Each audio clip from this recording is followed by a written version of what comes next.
Hulikam sa Maynila, tumitsyempo sa pagtawid ang ilang tao sa pedestrian lane sa Remedios Street corner Taft Avenue. Tumakbo na papuntang Center Island ang dalawa sa kanila nang masalpok ng humaharurot na motorsiklo. Sa lakas po ng impact, tumilapon ang dalawang babae. Nagliyab naman ang motorsiklo na nirespondihan ng mga taga Bureau of Fire Protection. Nasawi ang isa sa mga pedestrian. Sugatan naman ang isa, pati na rin ang nakabanggang rider na isinugod sa ospital kaya hindi nakuna ng pahayag. 70 pamilya ang nasunugan sa Isla Puting Bato sa Tondo, Maynila kanina pong madaling araw. Ang itinuturong sanhi ng apoy, nag-overheat na appliance. Balitang hatid ni James Agustin. Binulabog ng malaking sunog ang mga residente ng Purok 5 ng Isla Puting Bato sa Tondo, Maynila. Bandang alas 2 sa madaling araw kanina. Mabilis na inakyat ng Bureau of Fire Protection ng ikalimang alarma. Halos 6 na pong fire truck ang rumisponde.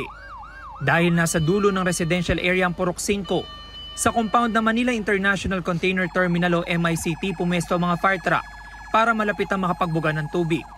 Gumamit din ng fireboat na nakapwesto naman sa Manila Bay. Ang ibang residente tumulong sa pag-apula ng apoy gamit ang mga balde at lumang refrigerator na nilagyan ng tubig. Binutas din nila ang pader sa pagitan ng residential area at MICT para agad makalikas. Si Elan iilang damit lang ang naisalba. Pag tayo ko, may malaki na yung sunog doon banda sa dulo. Kaya diretso kami tayo. Ito lang nabitbit namin. Mahirap sir, umpisa na naman sa uno. Ganyan din ang sitwasyon ng pamilya ni Arlene. Isang washing machine at iilang damit lang ang nabitbit ng kanyang apo. Narinig na lang namin na may sunog, katabi nyo lang. Pagtingin ko rin, pagbaba ko, andyan na yung apoy. Kaya hindi ko na malam kung bababa ako, nang nanigas na yung tuhod ko eh. Si Jessa karga ang isang taong gulang niyang anak na si Jared. Natupok daw ang mga gamit na pinaghirapan nilang mag-asawa. May sumigaw lang po sa amin na may sunog. Tapos nung paglabas po namin ng bahay, malaki na po yung apoy. Kaya lumabas na po kami kasi magkakadikit lang po yung bahay ng sir eh. Mahirap po sir kasi wala po kaming ngayon eh, yung kamag-anak po ng yung mga pamilya po ng asawa ko, nasunugan din po lahat. Sa kasagsagan ng sunog, nagawa pang magnakaw umano ng ilang kabataan. Laking gulat ni Jeanette na maraming paninda sa kanyang sari-sari store ang natangay matapos silang lumikas. Ang daming pumasok dito sa loob ng bahay na hindi ko kilala. Mga binatilyo, yung iba hindi ko alam kung sino yung nagbuhat ng mga iba namin paninda. Yung mga kunyaring tumulong sa namin, sana ibalik sa amin yung mga iba namin paninda. Inabot na mahigit 2 oras bago tuluyang naapula ang apoy. Ayon sa BFP, 30 bahay ang natupok. Apektado ang 70 pamilya. Napakaliit po ng daan, na iskinita lang po. Ang mga tao ho ay napakadami. So palabas po ang mga tao, kami po papasok. That's why po nabablock po kami para po for immediate fire suppression po. At doon naman po sa may ICTSI po area ay napakataas po ng bakod. Kaya kailangan pa po namin gumamit ng ladder para po makapag-access po kami for firefighting operation po. Inaalam pa ng BFP ang sanhi ng apoy na nagsimula sa 2 palapag na bahay. Ang isa sa tinitingnan nilang sanhi nito, nag-overheat na appliances. Sinasabi po nila, yun po, nagsimula po ito sa appliances pero hindi po na kami doon nagre-relay. We will conduct po our own investigation regarding po dyan. We will going to get po ashes and debris and also the electrical wirings po for examination po sa aming national office. Ang mga residenteng nasunugan nananawagan ng tulong. Sana po matulungan kami doon sa dito sa Isla Puting Bato, Purok 5. Sana po matulungan po lahat ng nasunugan. James Agustin, nagbabalita para sa GMA Integrated News. Ito ang GMA Regional TV News. May init na balita sa Visayas at Mindanao mula sa GMA Regional TV. Patay ang isang bata matapos maluno sa Sagbayan, Bohol. Sara, ano nangyari? Rafi, natagpuan ang biktimang 1 taong gulang na nakalublob sa baldeng may tubig. Yan at iba pang mainit na balita hatid ni Femery Dumabok ng GMA Regional TV. Emosyonal si Jonalyn Lauron habang pinaglalamayan ang kanyang anak na si John Andre sa Sagbayan, Bohol. Kwento niya, naglalaro ang anak kasama ang dalawa niyang kapatid sa labas ng kanilang bahay. Laking gulat na lang ng nakakatandang kapatid na nakabaliktad na ang 1 taong gulang na bata sa loob ng balding may tubig. Isinugod pa nila sa Rural Health Unit ang bata, pero binawian din ng buhay. Nananawagan ng tulong pinansyal ang pamilya para sa pagpapalibing sa kanilang anak. Sugatan ng 2 grade 10 students sa Lapu-Lapu, Cebu dahil sa sirang takip ng drainage. Kwento ni Angel, pauwi na siya galing sa eskwelahan. Pero dahil madilim at masikip ang daan, hindi niya napansin ang sirang takip ng drainage. Nagtamo siya ng malaking sugat sa kanyang binti at ilang araw ng absent sa klase. Ganito rin ang sinapit ni Fiona. Mabuti na lang at hindi malalim ang tinamo niyang mga sugat.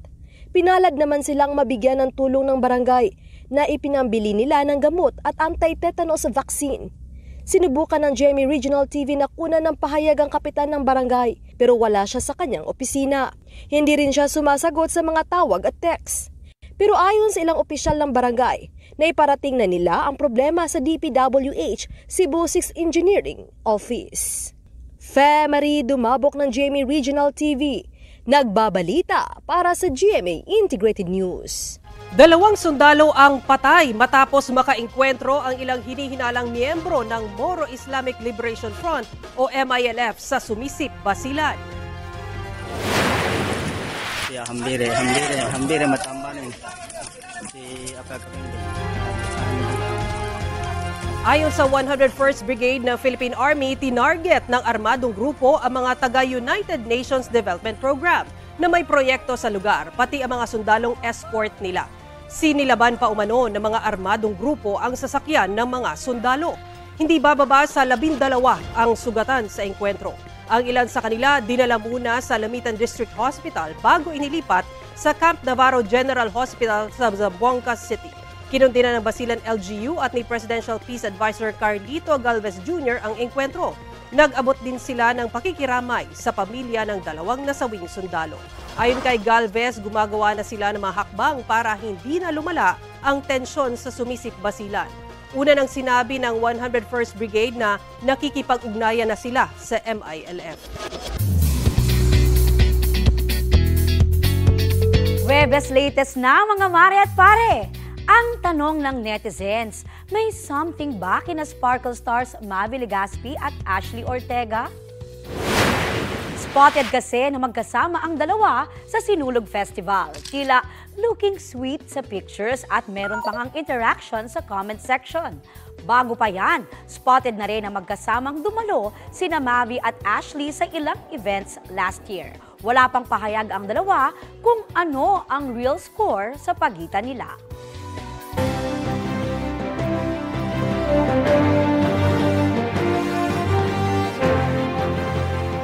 Nangangamba ang Department of Information and Communications Technology sa posibilidad na may gagamit ng text blast machine para sa eleksyon 2025. Ang illegal na SMS blaster kayang magpadala ng libu-libong text message kahit hindi na dumaan sa cell sites. Ganyan ang nakumpiska ng pulisya sa isang Malaysian sa Parañaque noong Martes.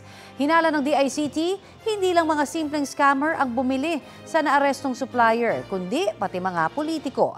Maari daw itong magamit sa pangangampanya at black propaganda. Pakiusap ng DICT kung may kakandidatong bumili ng equipment, isurrender na po ito.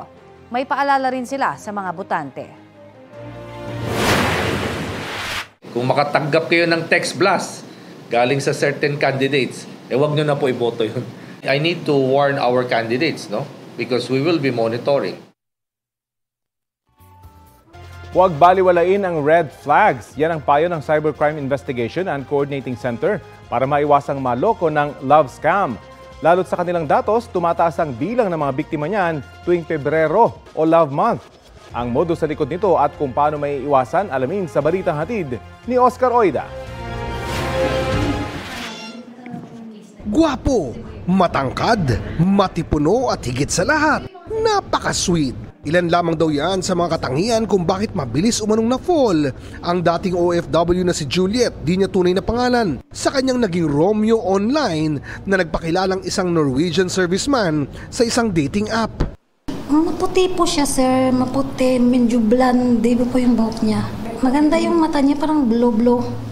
Nakakakilig po. Siyempre, tatawagin kang babe. Hindi ko naman po naranasan yun eh.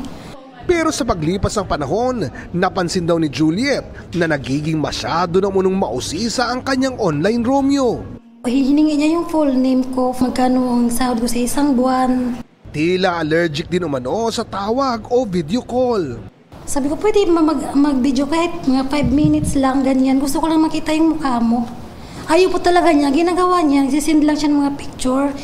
Lalo na raw siyang nagduda nang dumating sa punto na nanghihingi na ito ng pera. At nang sabihin niyang wala siyang perang maibibigay, sinabihan pa niya ako, mangutang ka sa amo mo, sabihin mo emergency.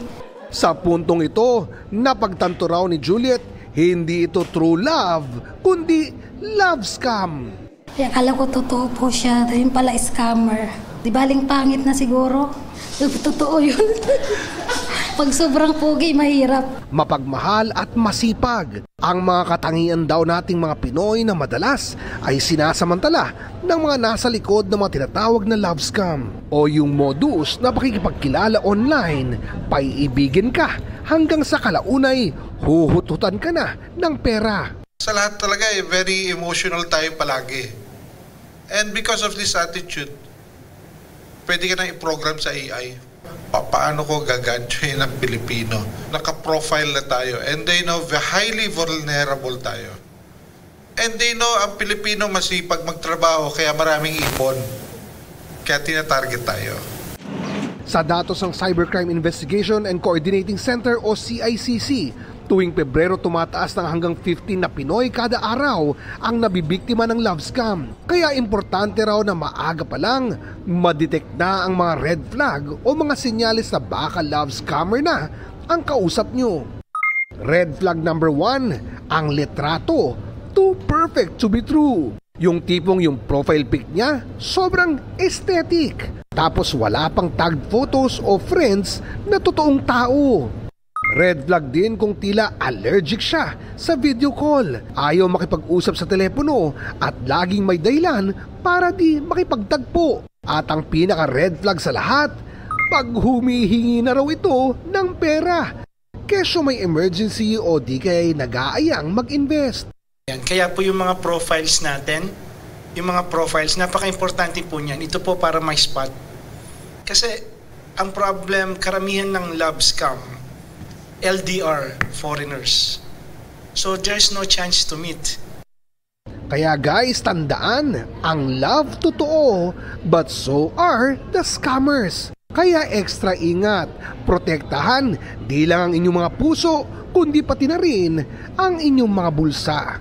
Oscar Oida, nagbabalita para sa GMA Integrated News. O sa mga mamimili po yan, samantalahin na ang pagbili ng gulay habang mababa pa ang presyo ng ilan nito. Batay po sa latest monitoring ng Department of Agriculture sa mga pamilihan sa Metro Manila, ang dating 100 hanggang 170 pesos kada kilong sitaw, noong isang linggo lang po yan, bumaba na sa 90 hanggang 160 pesos ang kilo. Bumaba rin po sa ganyang presyo ang kada kilo naman ng kamatis. Ang kalabasa nasa 40 hanggang 100 pesos per kilo, broccoli na 110 hanggang 250 pesos ang kada kilo at rare ball at scorpio na repolyo nasa 50 hanggang 100 pesos. 10 naman hanggang 50 pesos ang ibinaba sa presyo ng iba pang gulay. Gaya halimbawa ng Baguio beans, carrots, patatas, sayote, talong, cauliflower, romaine lettuce, celery at green bell peppers.